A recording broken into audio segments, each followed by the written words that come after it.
Tudo bem? Eu sou o Filomeno, esse aqui é o Terra das Finanças e eu tô aqui para te ajudar a sair do zero e a chegar num patrimônio de pelo menos R$ 100 mil. E hoje eu queria falar sobre como não ter tempo para suas finanças impacta a sua vida, tanto hoje como no futuro. Pode ser no futuro próximo, pode ser no futuro distante. É quando você diz assim para você mesmo, para outras pessoas, eu não tenho tempo para controlar o orçamento, eu não tenho tempo para ficar planejando independência financeira, eu não tenho tempo para me dedicar ao crescimento do meu patrimônio. E é importantíssimo que você reconheça também o seguinte: você, na verdade, não tem tempo a perder. Você não pode deixar passar mais nem um minuto, você precisa começar urgentemente, ontem. Então, com essas duas situações, uma exatamente o oposto da outra, o que você pode fazer? O que você vai fazer sem ter tempo e precisando dedicar tempo? É disso que eu vou falar aqui hoje. Ter tempo para a sua vida financeira significa o seguinte, né? Sua vida financeira, seu patrimônio, sua riqueza, significa você ser capaz, você ter espaço na sua vida para dedicar algumas horas a estudar, sejam livros, vídeos, podcasts, a evoluir, a planejar e executar seus planos, participar de treinamentos, seminários, eventos, também procurar mentorias, né? Aquele caso que a gente aprende com quem já sabe mais que a gente, com quem já está lá na frente. E também ensinar sua família, ensinar seus filhos, ensinar as pessoas que estão ao seu redor, quem mais você puder. Em outras palavras, o que eu estou falando aqui é você aprender a administrar a sua máquina da riqueza. Aprender a administrar, a operar essa máquina da riqueza com foco em crescer seu patrimônio, em aumentar seu patrimônio. E para isso você vai precisar de tempo. A sua fábrica de riqueza, ela é como se fosse uma fábrica de qualquer outro produto, né? Imagina, por exemplo, uma fábrica de móveis. De um lado dessa fábrica de móveis entra a madeira, do outro lado, né, saem os móveis prontos depois que essa madeira é tratada, passa por várias máquinas, ela é ajustada, montada e ela sai pronta do outro lado. A sua fábrica de riqueza é praticamente a mesma coisa, só que você não tem um prédio, você não tem uma estrutura física de verdade. O que você tem? Você tem você tem a sua capacidade, você tem a sua competência, você tem o seu conhecimento. Então a sua fábrica de riqueza funciona assim. Imagina que existisse um prédio, na verdade não existe, mas esse prédio seria você. De um lado entra o trabalho, entra o conhecimento, entra o seu tempo. E do outro lado sai o seu patrimônio. Perfeito, né? É assim que funciona a sua fábrica de riqueza. E dentro da sua fábrica de riqueza existem pelo menos três grandes máquinas. Existe a máquina de fazer dinheiro, que normalmente é o nosso trabalho, mas pode ser alguma parte do seu patrimônio que também gere algum tipo de renda, como por exemplo um imóvel alugado, ou fundos imobiliários que geram uma renda mensal, ou ainda ações que geram dividendos, qualquer tipo de estrutura que você tem que faz gerar dinheiro para você. Depois você tem a máquina de poupar, que recebe todo esse dinheiro, transforma esse dinheiro em dois pedaços, né? Separa em duas esteiras. Um vai pagar suas despesas, na outra ele vai jogar para a máquina de investimentos, que é a máquina que vai multiplicar o seu dinheiro ao longo do tempo para que você possa realizar os seus sonhos, seja ele quais forem. E é importantíssimo você lembrar que quem controla as três máquinas, quem controla a fábrica de riqueza, que na verdade é você, só é você mesmo. Essa fábrica de riqueza é controlada por você. E aqui é importante ficar esperto no seguinte: veja bem, quando eu falo que você precisa ter tempo para cuidar da sua fábrica de riqueza, o que eu estou querendo dizer aqui? Eu não estou querendo dizer que você precisa fazer uma faculdade, não, tá? Que você precisa fazer um mestrado em economia, que você precisa passar um tempo em outro país estudando finanças, estudando política, geopolítica, o que quer que seja. Não, você não precisa fazer isso. Você também não precisa abandonar tudo em nome das finanças. Você não precisa viver a febre do ouro. Sabe a febre do ouro? A febre do ouro é um fenômeno que aconteceu em vários lugares do mundo, aconteceu na Califórnia, nos Estados Unidos, aconteceu aqui no Brasil, na Serra Pelada, no garimpo de Serra Pelada, em que as pessoas largaram a vida que elas tinham para correr atrás do ouro. Não é disso que eu estou falando. Até porque saúde, família, a felicidade em si valem muito mais do que dinheiro. Dinheiro, na verdade, ele te compra opções, ele te compra escolhas. A paz, a capacidade de realizar sonhos, de ajudar quem você precisa. E dinheiro, então, é um meio para uma vida boa, não é um fim em si mesmo. E eu entendo que você é uma pessoa muito ocupada, que você tem um trabalho, talvez até dois trabalhos, que você tem filhos, que você precisa malhar, que você precisa cuidar da casa, descansar, estudar inglês, fazer uma série de cursos, e ainda tem um monte de outras coisas que só você sabe. E eu sei que isso é muita coisa mesmo, e eu sei que é difícil para você. Mas eu quero te dizer que você pode superar isso. Muita gente esteve e está no mesmo lugar que você não está sozinho, e ainda assim conseguiu passar por isso. O que eu quero dizer é que isso pode ser resolvido, mas não é fácil. E eu não vou dizer para você que é fácil. Quero dizer só que tem uma solução e é disso que a gente vai falar aqui hoje. Eu não consigo imaginar como é ser você, logo eu não sei quais são as obrigações que você tem, mas de uma coisa eu sei, eu entendo o seu sofrimento. E eu acho que tem uma solução. E também quero te lembrar que isso acontece todos os dias, com muita gente ao redor do mundo. Você não é a única pessoa, você não está sozinho e tá tudo bem. Então, nós todos os seres humanos que vivemos aqui no planeta Terra, temos a mesma quantidade de horas no dia, 24 horas. Se a gente descontar 8 horas para dormir, a gente tem 16 horas novinhas todos os dias para usar como a gente quiser, ou como a gente puder, como a gente der conta. Ou seja, isso vale para absolutamente todos os seres humanos. Todos, todos. Não é diferente para nenhum deles.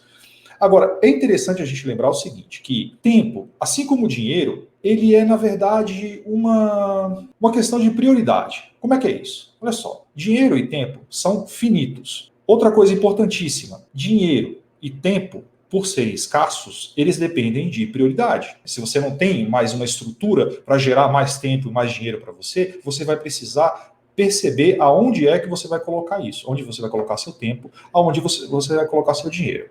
E eu vou citar aqui algumas pessoas que, assim como eu e como você, sempre tiveram 24 horas por dia, mas que fizeram coisas interessantíssimas com essas 24 horas por dia. A primeira pessoa que eu vou citar é alguém que a gente já ouviu falar, mas que viveu lá nos anos de 1700, então a gente não conhece tão bem assim, que é Napoleão. O biógrafo de Napoleão, Andrew Roberts, ele escreveu uma história muito interessante sobre uma campanha que Napoleão fez. Napoleão era um grande general francês, né, que conquistou muitos territórios em nome da França, é conhecidíssimo até hoje pela sua inteligência, pela sua estratégia.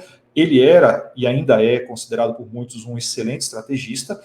E nessa campanha que Napoleão fez para invadir o Egito, segundo Andrew Roberts, essa campanha começou em 1798. Napoleão decidiu que ele ia invadir o Egito e a Síria porque ele queria se apossar das terras, ele queria usar o espaço, a região ali para fazer o comércio da França, queria também fazer algumas pesquisas científicas, e para isso ele mobilizou um exército de 40 mil homens. Então você imagina que isso em 1700, 40 mil homens saíram da França, e não de avião, nem de carro, né, 1700, foi a cavalo e a pé. Saíram de lá e marcharam 2.600 quilômetros até chegarem no Egito. Mas por que eu estou dizendo isso? Porque imagina você, Napoleão, sendo responsável por um exército de 40 mil homens que tem que andar da França até o Egito para chegar numa terra que eles não conheciam, para enfrentar desafios que eles nunca tinham imaginado sequer que existiam. Tudo isso em nome da crença que Napoleão tinha em algo maior. E imagina você, Napoleão, tendo que lidar com tudo isso e conseguindo encontrar tempo, sabe para quê? Para ler. Ele levou com ele uma biblioteca de 125 livros. Como é que um cara, cuidando de 40 mil homens, de uma campanha de invasão de uma outra terra, como é que alguém ia encontrar tempo para ler? Imagina a quantidade de coisa que chegava na mão dele para resolver. Mas ele conseguia encontrar tempo para ler. E essa campanha de Napoleão, na verdade, ela resultou numa das grandes descobertas da história da humanidade, que é a Pedra de Roseta. A Pedra de Roseta foi uma pedra encontrada numa região do Egito que continha o mesmo texto escrito em 3 idiomas, no idioma dos egípcios e em grego antigo. Isso permitiu que, traduzindo o texto, né, do grego antigo, que grandes descobertas fossem feitas no Egito, porque você conseguia, então, traduzir aquilo que os egípcios estavam dizendo nas escrituras lá das pirâmides e dos templos deles, já que a língua tinha se perdido. Então essa foi uma das grandes descobertas de Napoleão. Interessante isso. Mas veja o caso do Guilherme Nobre, um jovem de 19 anos. Ele passou em medicina na USP, após ficar 6 meses estudando em um banheiro de posto de gasolina onde a mãe trabalhava. Como é que é isso? Bom, funcionava assim. O Guilherme fazia um colégio de manhã, estudava o colégio de manhã, fazia um técnico à tarde e o cursinho pré-vestibular à noite. E estudava do banheiro de posto de gasolina, do posto de gasolina que a mãe dele trabalhava. Perceba que interessante. O Guilherme, ele conseguiu passar na USP, que é uma das faculdades mais concorridas do Brasil, sem ter praticamente nenhum tipo de recurso. Imagina, estudar no banheiro de posto de gasolina. Além disso, tempo também era uma coisa que ele não tinha muito, e ele conseguiu fazer. Eu estou te dando esses exemplos aqui para você ver que existem pessoas, e aí eu citei 2 exemplos muito diferentes para você ver que pessoas muito diferentes, com problemas muito diferentes, continuam tendo 24 horas por dia para resolver seus problemas e para se preparar para os seus desafios. E aí, eu tenho certeza absoluta que muita gente, quando ouve isso, fala assim: ah, Filomena, mas você não me conhece. Eu realmente não tenho tempo. E é verdade. Provavelmente eu não te conheço. Mas existem pessoas com menos tempo que você, existiram e existem pessoas com menos tempo que você, e que conseguem arrumar um tempo para se dedicar àquilo que é importante para elas. No caso aqui, a gente está falando de finanças, né? Isso significa o quê? Que se elas conseguem, você também consegue. Tem quem também fala: ó, mas eu não vivo mais com meus pais, não, viu? Eu já sou casado, eu trabalho, eu tenho uma casa para cuidar. Legal. E quem já é casado e tem filhos? Aí tem quem fala: ó, mas eu tenho filhos, eu tenho um filho já. E quem tem filhos sabe o trabalho que é, né, a mão de obra que é cuidar de filhos. Mas e quem tem 2? E quem tem 3? E quem tem muito mais filhos? Como é que essas pessoas se viram para fazer aquilo que elas precisam fazer no dia a dia? Ou seja, é possível. Se alguém faz, é possível. E tem também quem fala assim: ah, mas meu trabalho me consome demais, sabe? É muito difícil. Eu trabalho quando eu estou em casa, eu trabalho quando eu estou lá na empresa, é o tempo todo assim, é muito complicado. E aí eu te pergunto: como é que seria o seu trabalho se você tivesse o trabalho que você realmente deseja? Como é que seria o trabalho dos seus sonhos, que te daria o tempo que você quer? Imagina. Agora, a outra pergunta: como é que você chega lá? Como é que você chega nesse trabalho que te permitiria dar isso? Será que esse mesmo trabalho que você está hoje te permitiria chegar onde você está pensando em chegar? Ou será que você precisa trocar de trabalho? Agora, se acontecesse uma coisa muito séria na sua vida e você não pudesse mais dar tanta atenção para o seu trabalho, o que você iria fazer? Você ia ter que se demitir, ia ter que largar o trabalho, arrumar outro? Veja, eu não estou desejando que isso aconteça para você, mas eu estou te lembrando só que às vezes a vida nos deixa sem opções. E às vezes a gente percebe que a gente é capaz de fazer muito mais quando a gente realmente é obrigado a fazer muito mais. Então eu te pergunto: qual que é o primeiro passo que você precisa dar para chegar numa estrutura em que o seu trabalho te permita usar mais o seu tempo para investir nas suas finanças, no seu patrimônio?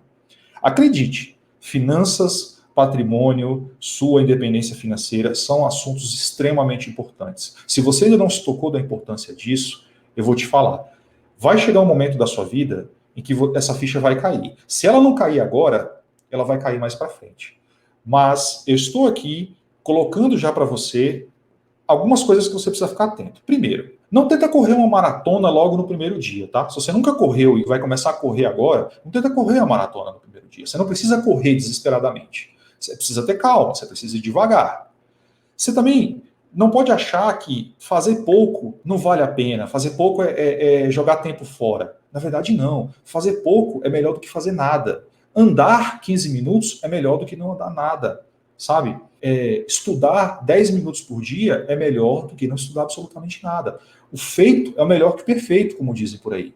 Faça, mesmo que não esteja perfeito ainda, mas faça. E outra coisa também que você não deve fazer é tirar totalmente o seu tempo de lazer, de descanso, de família.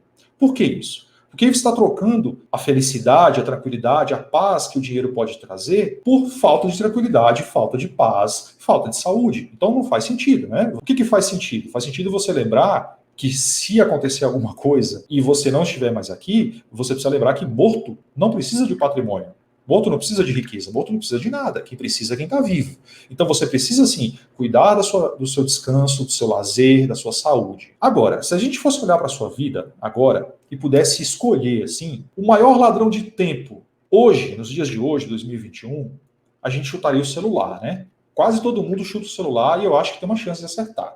Mas houve uma época que era a televisão roubava muito tempo da gente. Quem mais? Que tipo de atividade, o que a gente faz que pode nos tirar muito tempo e talvez a gente não perceba, como era o caso da televisão? Eu vou compartilhar com você um estudo que foi feito por duas empresas, o We Are Social e a Global Web Index, sobre o tempo gasto pelas pessoas ao redor do mundo em redes sociais. Sabe o que esse estudo mostrou? Ele mostrou o seguinte, que o Brasil é o terceiro país onde as pessoas mais gastam tempo em redes sociais. As pessoas gastam, em média, 3 horas e meia por dia em redes sociais. O Brasil só perde para as Filipinas e para a Colômbia. Significa o seguinte, que o Brasil tem mais ou menos 1 hora a mais por dia brasileiro, né, a média, todos os brasileiros, claro, tem gente que passa mais tempo, tem gente que passa menos tempo, isso aqui é uma média, mas o tempo que o brasileiro gasta nas redes sociais, ele é em média 1 hora maior do que a média do mundo. E esse estudo, esse relatório, ele foi feito em janeiro de 2020, antes do impacto da pandemia. Durante a pandemia do Covid, se mediu o aumento do uso de redes sociais. Então, o que foi percebido? Que o Brasil aumentou em 54% o uso das redes sociais. Significa o seguinte, que o que era antes 3 horas e 31 minutos passou a ser 5 horas e 25 minutos. 5 horas e 25 minutos por dia, em média, o brasileiro passa nas redes sociais. E eu sei, muita gente vai dizer assim, mas tem gente que trabalha com isso. É verdade, esse estudo também mede. E esse estudo aí identificou que, em média, metade das pessoas, metade dos brasileiros usa as redes sociais para trabalho. Não 100% para trabalho, mas usa também para trabalho. O que significa que esse tempo aí, vamos chutar aqui grosseiramente, que esse tempo podia ser dividido pela metade. Ainda assim, 5 horas e 25, daria aproximadamente 3 horas por dia que você passa nas redes sociais fazendo algo que não é trabalho. E aí, muita gente vai duvidar disso, porque quando eu vi esse estudo, eu também duvidei, sabe? Eu pensei assim, poxa, não faz muito sentido, isso é muito tempo. Esse negócio ele é tão interessante que as empresas, as duas grandes fabricantes de sistemas operacionais de celular, elas criaram estruturas, tanto a Apple quanto o Google, né, tanto o iOS quanto o Android, eles têm estruturas hoje que te permitem medir o tempo de uso do seu celular nas redes sociais, em outros aplicativos. Então, se você, por acaso, se interessar em fazer essa medição no seu celular, quem tem o iOS ou quem tem o Android, pode usar. Quem tem o iOS tem que usar lá o tempo de uso, chama nas configurações. E quem tem o Android usa um que chama Bem-Estar Digital. Lá você vai poder ver quanto tempo você está gastando nos aplicativos do seu celular e quanto tempo você está gastando em redes sociais, porque essa medição, ela considera a categoria do aplicativo também. Então vai te dizer o seguinte, se você passa mais tempo no Instagram, no Facebook. A propósito, Facebook é a maior rede social do mundo ainda, então a maior parte desse tempo aí mundial que é gasto no Facebook, é a maior, ainda continua sendo a rede que mais tem gente engajada, né? Mais tem gente envolvida. Aí você vai lá e verifica isso. Uma outra coisa que você pode fazer também lá nesse aplicativo é escolher se você quer colocar um tempo para cada categoria. Então, por exemplo, se você quiser limitar para 1 hora por dia de rede social, ou um aplicativo específico, ou bloquear de 1 hora para outra, ou depois das 10 até as 7 da manhã, enfim, tem várias coisas que você pode fazer lá. O que é interessante nessa história?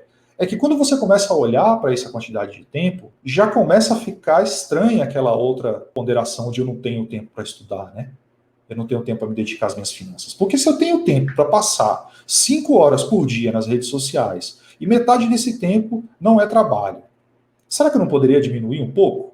Será que eu não poderia diminuir meia hora? 1 hora? Será que eu não poderia fazer isso para me dedicar às finanças e para usar esse tempo para criar um hábito de ir cuidando da minha estrutura financeira, dos meus negócios, do meu patrimônio? Essa é a pergunta. E é uma pergunta que você precisa responder para você mesmo. Por quê? Porque os dados estão aí, as informações estão aí na sua frente. Então, você pode criar um hábito, você pode começar a criar um hábito de estudar um pouco por dia, de planejar um pouco por dia. Por exemplo, você pode começar com uma dica muito difundida, que é ler 10 páginas de um livro antes de dormir, todos os dias. Por que 10 páginas? 10 páginas vai dar aí, dependendo da sua velocidade de leitura, 20 minutos, 15 minutos, meia hora, depende do livro também, se é um livro mais difícil, um livro mais fácil. 10 páginas não vão tirar pedaço de você. E se acontecer de você cair no sono enquanto você está lendo, é claro que também não vai ser uma perda tão grande, pois dormir também faz parte do processo de você descansar, de estar bem. Essa é uma meta que você pode colocar para você mesmo. Agora, perceba que interessante, se você ler 10 páginas por dia durante um ano, você vai ler 3.650 páginas no ano, né? 10 vezes 365 dias. Com isso, vai dar uma média aí de praticamente um livro, mais de um livro por mês, ou seja, você vai ler 12 livros em um ano. Eu não sei qual é a sua média de leitura, não sei quanto tempo você investe nisso, mas já é bastante coisa. Se você ler 12 livros por ano, um livro por mês, um livro novo por mês de finança, já é Acredite, vá por mim, você vai estar bem acima da média. Então, você pode sim fazer isso. Esse é um hábito que você pode começar hoje. Se for mais fácil para você, você também pode começar a estudar a hora que você acorda. Tem gente que acorda mais disposto, então acorda, antes de fazer qualquer coisa, leia 10 páginas de um livro. Também é uma forma. Poxa, mas para mim acordar e dormir é muito difícil, eu tenho filhos, mulher, criança, cachorro para alimentar, levar para passear. E se você fixasse então um dia por semana? Né? Amanhã do sábado, amanhã do domingo, ou a tarde do sábado, a tarde do domingo, se você tirasse esse período para se dedicar, pode ser uma possibilidade. Existe uma outra possibilidade também, que é você começar a estudar em outros lugares. Por exemplo, eu, quando vou lavar louça, quando começo a lavar louça, geralmente eu coloco os meus fones de ouvido e começo a ouvir algum tipo de podcast, áudio, ou então eu coloco um vídeo no YouTube, algo que tem a ver com o que eu estou estudando. Por quê? Porque aquele tempo que eu estou lavando louça, eu lavo louça já quase no automático, então isso me permite estudar um pouco mais. Eu também posso fazer isso no carro, enquanto estou dirigindo. Posso ir ouvindo. Muita gente estuda línguas assim, ouvindo. Você também pode baixar os áudios, sejam audiobooks, né, audiolivros, ou você pode baixar só o áudio dos vídeos para ir escutando enquanto você está no trem, enquanto você está no metrô, enquanto você está no ônibus. Você pode ouvir podcasts. O que não dá para você dizer agora é que você não tem tempo. Por quê? Porque, pensa comigo, se você olhar no seu celular, e aí assim, é claro que o estudo que foi feito, ele considera todos os tipos de acesso a redes sociais, não é só o acesso via celular, mas o celular, ele responde aí por mais de 80% do meio de acesso às redes sociais. Então, a maioria das pessoas acessa as redes sociais por celular. Mas perceba o seguinte, se você for lá e olhar no seu celular e perceber que você tem disponível 10 minutos, 30 minutos, uma hora que seja, você já pode começar a encontrar meios de estudar suas finanças. E eu recomendo demais que você leia. Por que ler? Ver vídeos é bom, ouvir os áudios é ótimo, porque isso te deixa suas mãos livres, né? Deixa os seus olhos livres para você, no caso do áudio, para você fazer uma outra coisa. Então dá para dirigir ouvindo, dá para você estar no ônibus ali, tá ouvindo, tá no metrô.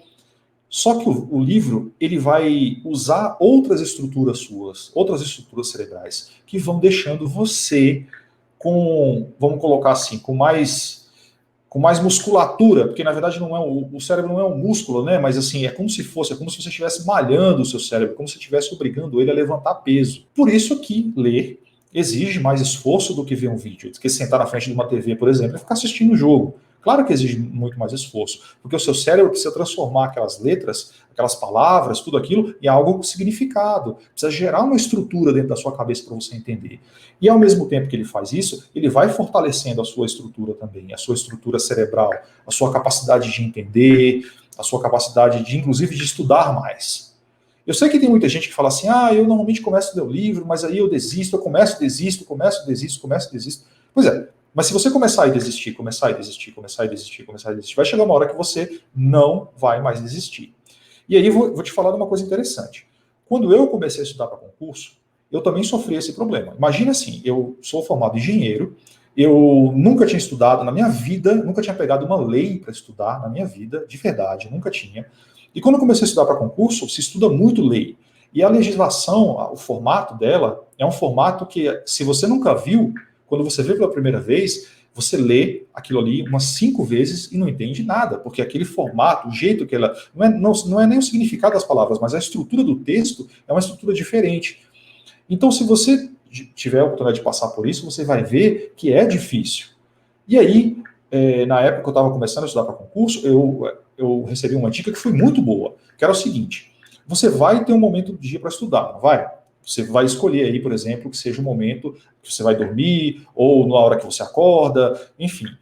Você vai pegar, você vai sentar lá com aquele texto, com aquele livro, com aquilo que você precisa estudar, e você não vai levantar para fazer outra coisa. Você vai colocar lá o timer, você vai deixar o relógio com alarme, e você vai ficar sentado ali fazendo aquilo.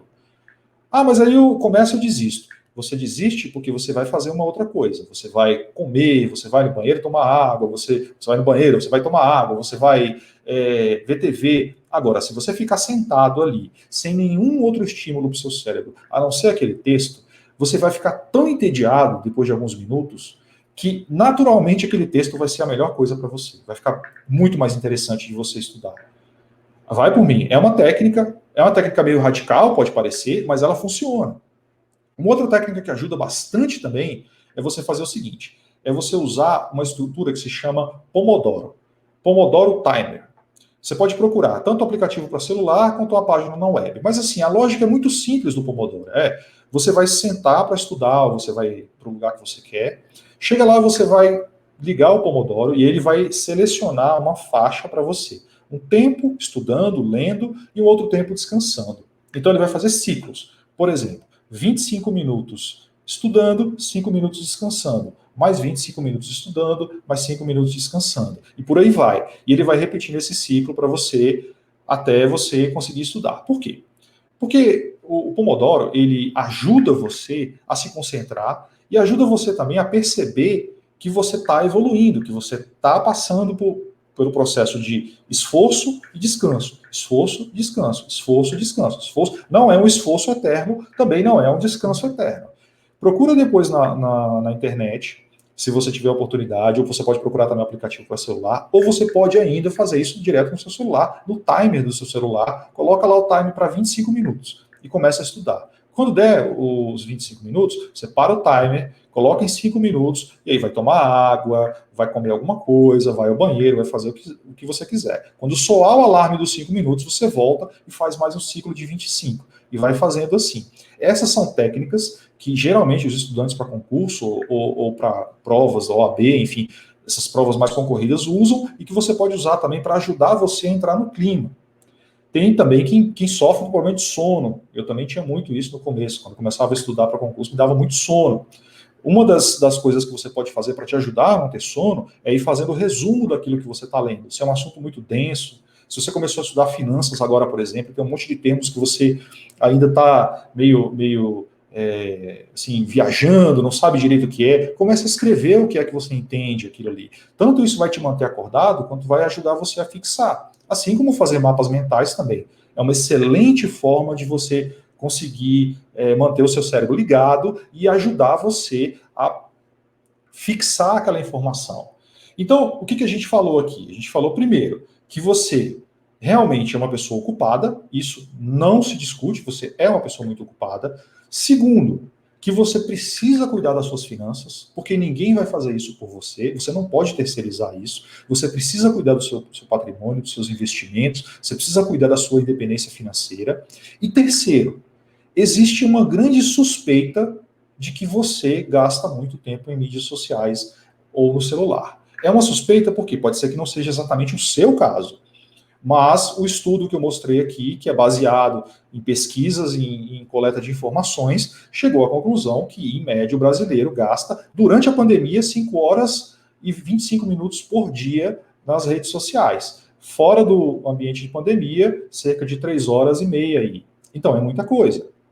Outro ponto que você pode evoluir é procurar juntar atividades como malhação, como dirigir, pegar transporte público, que seja, usar esse tempo para você poder estudar. O que você não pode é deixar de estudar. E, por fim, eu dei aqui algumas ideias e eu sugiro muito que você comece a ler, porque ler vai te ajudar, inclusive, a se sentir mais confortável com os outros meios de estudo. E nessa linha de leitura, eu vou sugerir para você alguns livros que, na minha opinião, são excelentes livros para você começar, e são livros também que vão te ajudar nessa busca, tanto por ter mais tempo e mais tranquilidade e mais estrutura, quanto para você também ter mais conhecimento sobre finanças. Então não são livros técnicos, são livros simples, bons de se ler, especialmente para quem está começando. Eu vou falar primeiro aqui do Trabalho em 4 Horas por Semana. Esse livro aqui, ele tem um nome, né, que às vezes o nome parece até uma promessa de campanha de político, vamos colocar assim, né, porque se a gente pensa na nossa estrutura de trabalho hoje, fica muito difícil você imaginar trabalhar 4 horas por semana. Mas esse livro, ele tem uma série de ideias, de informações que foram testadas e praticadas por muitas pessoas, em que você consegue otimizar o seu tempo. Um dos exemplos que existe nesse livro é sobre como você lida com seus e-mails. Geralmente no trabalho a gente recebe muitos e-mails, muitos mesmo. E se toda hora que a gente está fazendo alguma coisa, a gente para ler um e-mail novo que chegou, provavelmente a gente perde aquele fio da meada, ali onde estava trabalhando, e demora para retomar, ou seja, na prática, o que está acontecendo é que esse processo de interrupção e retomada, ele começa a te tornar uma pessoa improdutiva, ou seja, você não consegue fazer mais tanta coisa que você fazia antes. Isso é um problema, a gente sabe que esse excesso de interrupção, ele atrapalha muito a produtividade, mas você pode criar uma estrutura para você, por exemplo, separar alguns pontos do dia para você ler os e-mails que você recebe. Uma outra coisa, baseado naquilo que eu falei agora há pouco sobre os aplicativos de celular. Você pode também bloquear os aplicativos de celular ou bloquear as mensagens por algum tempo. Enquanto você estuda, por exemplo, você pode deixar as mensagens do WhatsApp, as mensagens do Telegram ou das redes sociais todas bloqueadas, porque aí você sabe que você não vai ser interrompido. O trabalho 4 horas por semana, ele tem um foco nisso, na otimização do seu tempo. O que ele quer dizer com o trabalho 4 horas por semana não é que você vai ficar a semana toda sentado, sem fazer absolutamente nada, e aí trabalhar 4 horas e depois voltar a descansar. Não é isso. O que ele diz é que você consegue condensar, se você usar as técnicas, você consegue condensar e otimizar o seu tempo para que aquilo que você é obrigado a fazer, você consiga fazer num espaço de até 4 horas. Tá? Sugiro a leitura, um livro excelente, é um livro que vale a pena ler várias vezes, muito bom, tenho certeza absoluta que você vai tirar muitos insights, muitas sacadas de lá. Próximo livro também, muito bacana, é o Rápido e Devagar. Rápido e Devagar é um best-seller, é uma obra-prima, é um livro muito bom do Daniel Kahneman. Você vai ouvir falar dele em todos os lugares. Por quê? Porque o Daniel Kahneman, ganhador do Prêmio Nobel de Economia, ele facilitou o entendimento de duas estruturas cerebrais que a gente tem, que são o sistema 1 e o sistema 2. O sistema 1 é o nosso sistema mais primitivo, o nosso sistema mais antigo, que é o sistema rápido, que é a via rápida, que é a via das emoções. O sistema 2 é o nosso sistema mais novo, é o sistema que nos separa dos outros animais, é o sistema racional e é o sistema mais devagar. O que nesse livro ele fala é que quando você está sujeito ao seu dia a dia, você vai responder aquilo que o mundo coloca na sua frente, seja usando o sistema 1, seja usando o sistema 2. Às vezes o sistema 1, às vezes o sistema 2. Qual que é a sacada dessa história? É que o sistema 1, na maioria das vezes, ele não é racional. Então vou te dar um exemplo. Você está fazendo uma dieta e de repente você vê uma barra de chocolate e você corre e come essa barra de chocolate. Você praticamente não pensou naquilo.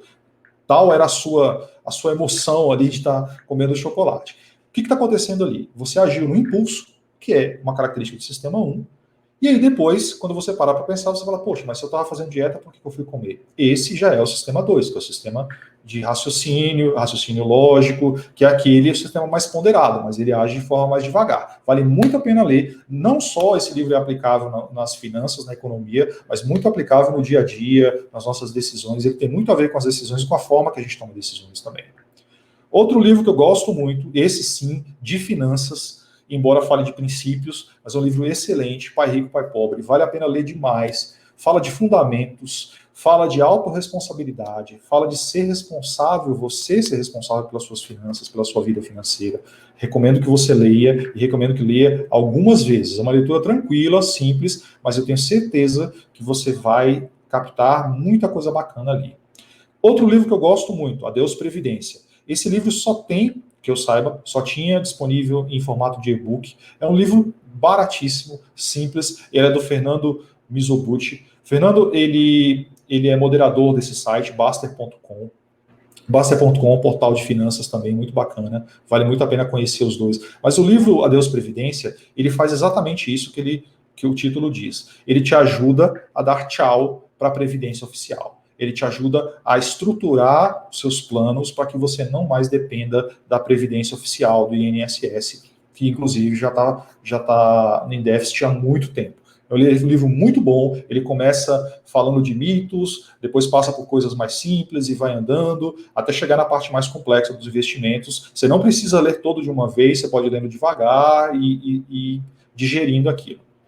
E o último livro, não é o último da lista, tem uma lista enorme, mas que eu vou sugerir aqui nessa aula de hoje, é o livro Quem Pensa Enriquece, do Napoleão Hill, também é um best-seller, também é muito bom, também é um livro de princípios, e eu estou sugerindo livros de princípios, porque são eles que vão solidificar em você a ideia de buscar mais, de procurar mais. Existem muitos outros livros bons. Se você tiver alguma dúvida ou se você quiser alguma recomendação específica, você pode me deixar uma mensagem aqui que eu respondo com com muita boa vontade, com certeza. Mas esses livros são excelentes para você. São 5 livros que você pode ler várias vezes, não precisa ler apenas uma vez. São livros que você pode implementar já essa rotina de ler 10 páginas por noite. Pode ler mais? Pode, mas eu sugiro que comece com 10, que vá lendo, que vá estruturando isso em você e que você reconheça que o seu tempo, a forma como você usa ele, a forma como você coloca ele para trabalhar para você, é uma questão de prioridade. Você pode tanto dar prioridade para redes sociais, para celular, para outros assuntos quaisquer, ou para a sua vida financeira. Minha sugestão, que eu tenho certeza absoluta que você vai agradecer, não a mim especificamente, mas vai agradecer a você, porque é você que vai fazer o esforço, invista no livro, invista no estudo, invista naquilo que você precisa para crescer. Você no futuro vai agradecer demais as decisões que você está tomando hoje, ok?